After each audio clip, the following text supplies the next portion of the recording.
एक बार एक ऐसे थे कि वो देखते ही बता देते थे, अच्छा आप अमुक हो, अमुक कार्य के लिए आए हो। लोग बड़े प्रभावित हो जाते, यार ये तो मेरा नाम जानते हैं और ये काम जानते हैं, मैं किस काम के लिए आया हूं, बड़े प्रभावित हो जाते।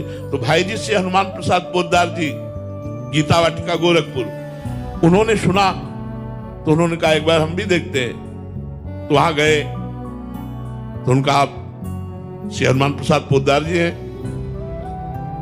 आप हमें चेक करने आए।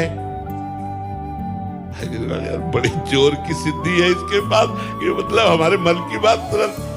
भाई जी ने कहा देखो हम मित्रवत बात करते हैं, आप भगवत प्राप्त तो हो नहीं,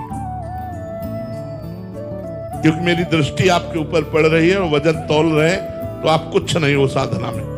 आपको ये ज्ञान कैसे हो जाता है कि ये कौन आ रहा है, क्या काम करके आ रहा है? तो उनका किसी से कहना नहीं। तो हाँ बिल्कुल नहीं कहेंगे, वादा है। तो उन्होंने कान में ऐसे कपड़ा बांधे हुए थे, कान हटाया, यहां बिष्ठा मल, यहां मल लगाए हुए थे और कहा यक्षिणी बैठी हुई है, यहां मल में यक्षिणी बैठी हुई है, वो मुझे कान में तुरंत बता देती कि इनका नाम अमुक है और ये।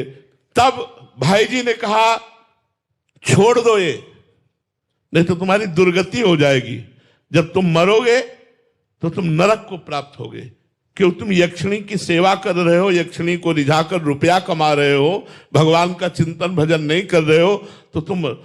अब एक दिन इसी भय से भयभीत होकर उसने पूछा यक्षिणी से कि मैं कहां मरूंगा, कब मरूंगा? तो उन्होंने बताया नर्मदा के किनारे इस समय मरोगे।